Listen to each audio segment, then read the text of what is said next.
This might be a hot take, but stay with me. Tennessee baseball ended their season on a sour note, and I think that divides people because we forget two things can be true at the same time. Did Tennessee baseball accomplish a lot in 2025? Yes. Did they do things that previous title defending teams have not? Yes.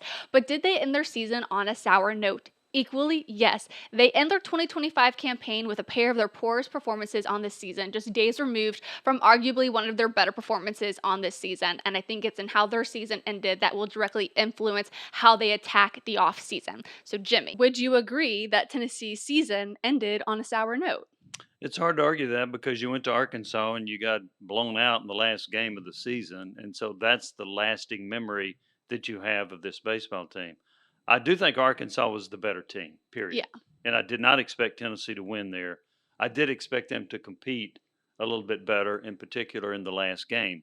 So that does leave a bit of a sour taste in your mouth the way the season ended. Yeah. But the further away you get from this season, the more you look back and say that was pretty good. You started the year with, was it 20 something wins in a row? Hmm. You were ranked number one in the country. And when you look at the history of teams in the SEC that have won the national championship, and what did they do the next year? Many of them stunk. Yes. Yes. Ole Miss wins the national championship. They finish last in the SEC the next year. And they've still not been back to the College World Series either.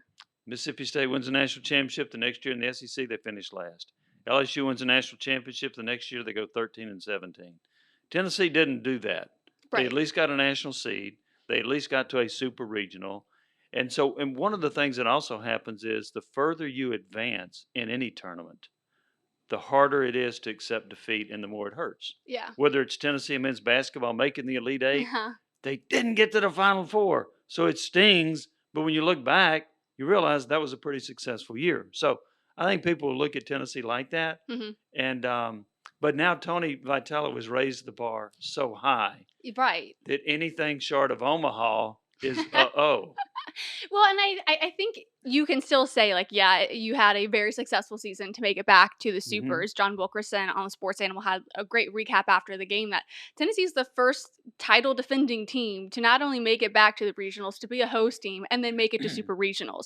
But I still think when you get in your car and you either head to the airport or you head back to Tennessee after that Arkansas game, you're not immediately leaving satisfied. I mean, you were held to a season low 2 hits in the first game. Your arms Yeah. and bullpens didn't have anything going their way in game two. So you didn't even get a chance to say, hey, we walked away with the win, we forced a game three, or hey, maybe Tennessee just has a really bad luck when it comes to their draws in the postseason, and we end up meeting the title contending team really early in our postseason run. So they're just the better team than us, but we still played really well. You're Yeah. leaving and ending the season with your poorest performances, and I think, yeah, you're right. When you get further away, you get a little bit more, that rose lens, like, oh, it really was a great Hmm. season. And they did do a really good job, but they don't enter the summer looking like their best selves. Because, I mean, how are you, 5 days removed from that game two against Wake Forest, and you look as good as you have all season, and now you just go lay an egg in 2 games, essentially?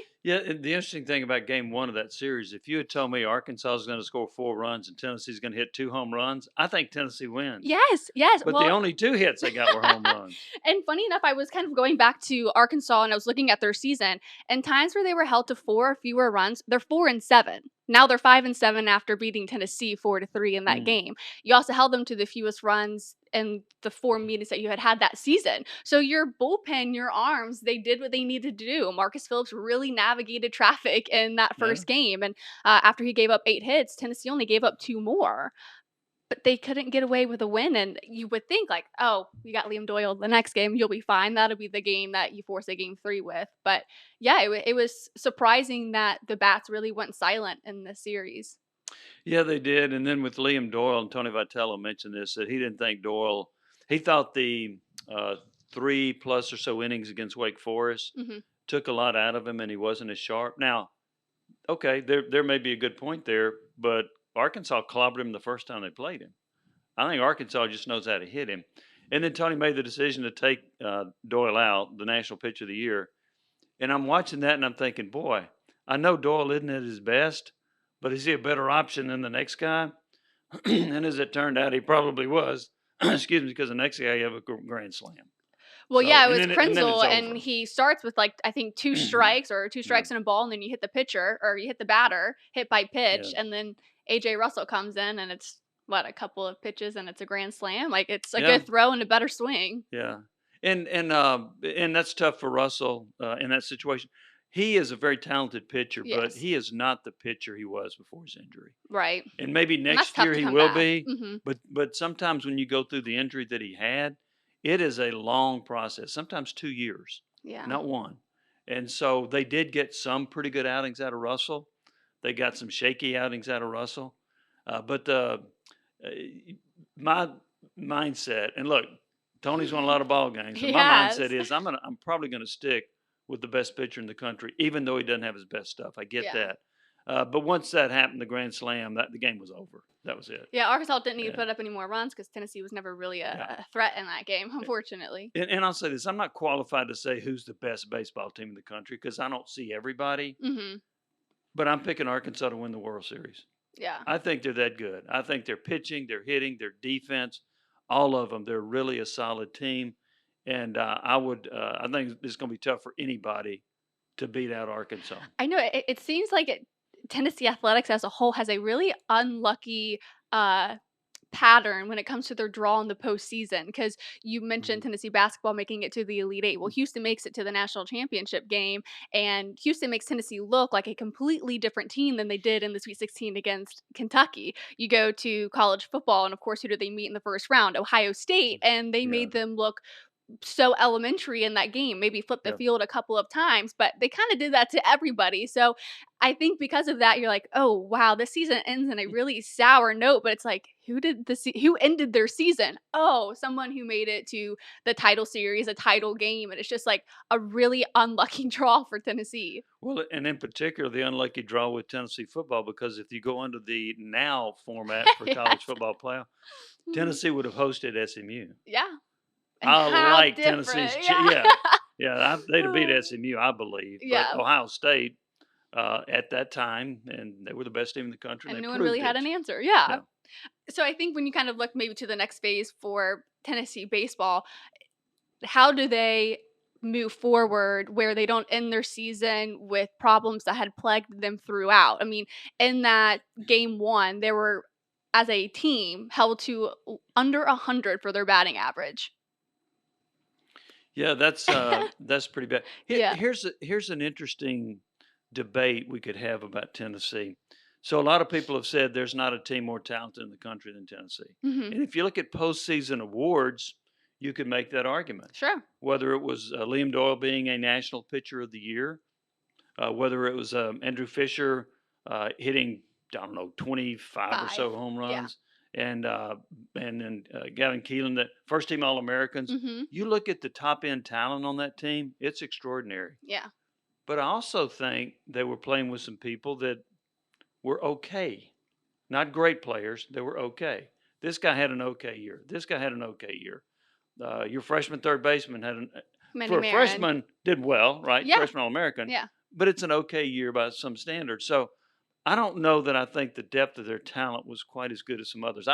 The pitching I thought was more inconsistent this year than I've seen from a Frank Anderson staff. Yeah, because I was trying to figure out, or maybe try and pinpoint maybe what the difference was with this year's team, maybe past teams. You kind of look at the arms. I was maybe looking at what they were doing at the plate, and they really weren't far off from what they really did in 2024, 3, 2. The strikeouts were about the same. The batting average as a team was about the same. But like you said, I just don't think they had enough of that top talent to overcome maybe some guys that weren't performing very well. I Hmm. know probably for guys like Hunter Ensley, it was a really frustrating end to the season because you were at least making contact with the ball, but they were just hard hit outs. Reese Chapman, Hmm. Dalton Bargo, they're leading the team in strikeouts. I mean, Reese Chapman has more than 70 strikeouts this season, though his batting average is similar to what it was a year ago, despite not having as much playing time. So Yeah, I think having guys really run the whole gamut of like you have really good talent, you have a little bit of like okay talent, and then you just had guys that weren't really showing up at the end of the season. It's hard to yeah. overcome that. And there were two other aspects of this team that concerned me. One was their defense. Yeah, They ranked what 15th in the SEC in defense. They out of gave up too 16. many unearned runs. Yeah. They also gave up. They also didn't make plays they could have or should have made that didn't show up as errors. Right. They also allowed 100 and something stolen bases. That's ridiculous. Yeah. And there was one main culprit who got better. Marcus Phillips got better at the end of the year. Hmm. He much improved in that area. But those two things concern me. And those things will kind of show up uh, in postseason play or against the better competition. And so Yeah. those are elements of the team that were atypical of what Tennessee has looked like under Tony Vitello. And I think Vitello has done a great job of maintaining the Vitello standard, right? Making it to your fifth straight super regionals, getting, Yeah. 45 plus wins on the season, having guys that are getting these postseason awards. So I think in recent memory, they're doing a fantastic job, especially when you look to maybe appearances in the College World Series. But they have 7, and he's responsible for like 3 or 4 of them, one being the title. And I just think that's where when you get a little bit more removed from the season, you appreciate what they did a little bit more, but it's important to stay realistic because I think Vol fans are crazy if you don't think Tennessee coaches are going back and really scrutinizing what went wrong this season because how else is Vitello going to know what guys to go get, as he said in the post-game presser, if you don't scrutinize where maybe things went wrong? Well, he's done 2 things that have been exceptional at Tennessee, and it's one reason I think he will continue to have success. Now, does that mean he's going to win another national championship? I don't know. But he's recruited extremely well, and they've done a very good job of developing their talent. And I do find it interesting. This is before the super regional losses to Arkansas. He has been asked to make some speaking engagements that I know of, Okay. and he has declined because he said, nope, that's recruiting. I've got to recruit. I cannot go speak here, can't do that. I got to go recruit. And again, this is before the Arkansas series. Yes, okay. So he knows the lifeblood of his program is you got to go get players. And they've done an outstanding job, not just recruiting high school kids, but in the portal. Yeah, for sure. I mean, your leading home run hitter and your pitcher both were Ole Miss transfers. And your leadoff hitter, who's All-American, came from Louisville. Yep. So you sprinkle that in with some of the great high school players that you bring in. And sometimes there's also a mix of having the right chemistry. Yeah. You might argue that this team didn't have as good a chemistry as a year ago, possibly.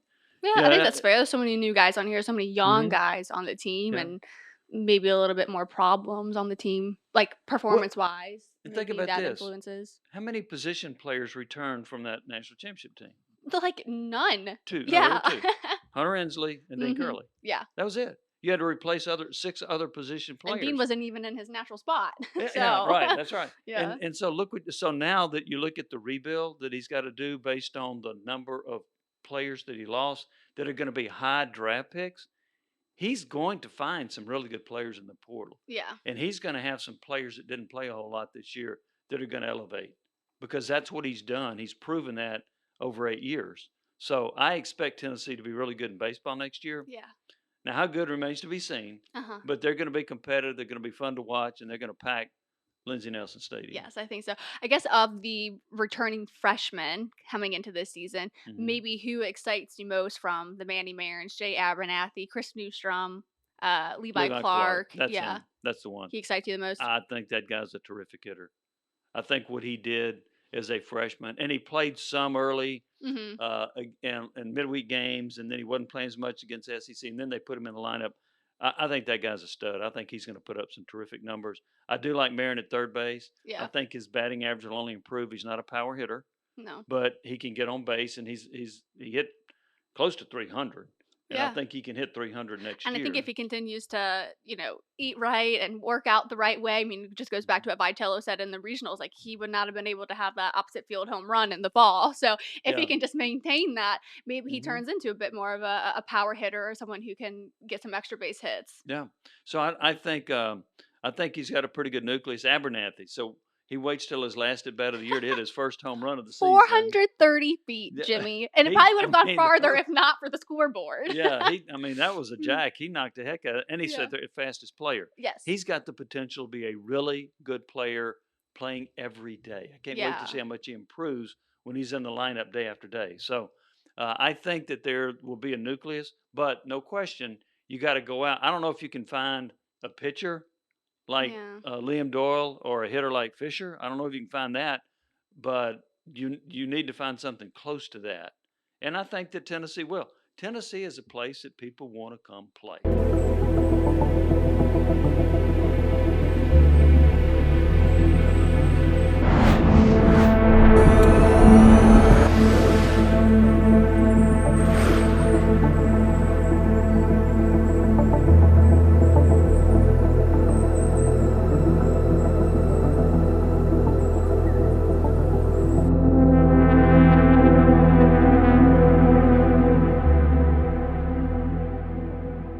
And that's because of Vitello. It's because of the success they've had.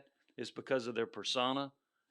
Some don't like it, but players like to Uh, play for Vitello. They'll run through a wall for him, yeah. and other players that play under Tony will tell the recruits that. Well, yeah, speaking of that, an old tweet from Drew Gilbert, maybe not that old, but he said if you're a hitter and you want to develop and you want to grow, you need to go to Tennessee. And in the comments, I Hmm. think it was Blake Burke's dad. He's like Elander effect, and it's true. Just the way that this Hmm. team has really evolved as a hitting type of team, especially let's say since that 2022 team. I think those are maybe guys. Not only do you want to develop in house, but go get in the portal or the Frank Anderson farm. What types of Yes, pitchers same. are they going to be able to get? I know they have that reliever for ETSU that's been visiting this week, and he was a part of the team that defeated Tennessee earlier this season. Hmm. I think he lasted like 3 1/3 innings or something like that. I think it was kind of a brief relief, but I think they're going out and getting maybe, like we mentioned earlier, scrutinizing what went wrong, and I think they're doing a good job in the portal, from what I can tell from what Ben McKee at Go Vols is 24/7 is reporting. That they're finding some guys that either led their conference in, you know, hitting, batting Well, average. here's another thing. Think about this. Do you know what Liam Doyle did at Ole Miss where he came to Tennessee? He had a losing record, Mm. and he had an earned run average of about 570. Oh, But Tennessee wow. saw a power arm that Mhm. they could work with. And those kind of arms are rare. He was not a pitcher, let's say. He was a thrower at Ole Okay. Miss. Tennessee taught him how to be a pitcher. And look at the numbers, look at the difference. Yeah. So I give them credit for identifying somebody who was very talented, but not that productive, and making them become productive. Because you don't see many stories like Liam Doyle going from what he did with a losing record at Ole Miss and an earned run average over 5, and then blossoming into a national pitch of the year. Yeah. So I give Tennessee a lot of credit for identifying that and then developing it. Yeah. What's the chief concern or target this offseason, you think, for Tennessee to uh, not necessarily go further in the season, but maybe to have cleaner games? Part of it is finding an arm talent like Doyle, Okay. and then the power hitting of Fisher. Hmm. Those would be two of the bigger issues.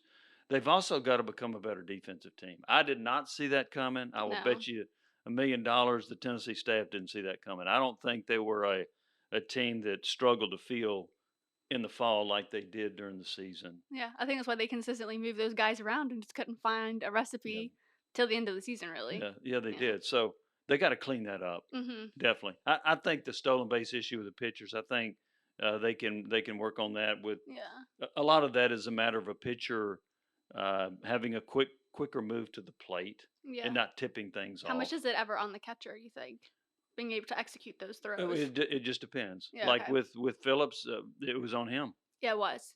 and then with others, I'd have to see it. But I think most of the stolen bases that Tennessee allowed were because the pitcher was not doing a good job of holding the runner, or his delivery to the plate was too slow, Yeah. I not think giving the the catcher art much of a of the chance. pickoff needs to maybe come back too, because some of those were just airballed as well and just really compounded Yeah, one the of them stolen I bases. remember one time they threw it over to Fisher, and he was trying to apply the tag so quick he just missed the ball. It was his fault, Uh-huh. and they were like, "Oh, he threw it in the dirt." No, he didn't. The, Fisher just Just missed too it. eager, yeah. So I think It's that like was when a a part of it receiver is too. catching the ball and turns his head before he Yeah, catches yeah, it. yeah. Yeah. So I mean, that was a factor, but yeah, they've got to get better at that, and I'm sure that and they did get better as the last part of the season, they got better. yeah. They weren't like Vanderbilt stole what 11 bases in one game, something like that. Yeah. That didn't happen after that. Tennessee worked diligently on that, so I think they'll be better there. Fielding will be interesting. It will be. I don't know. I mean, you got a really good fielder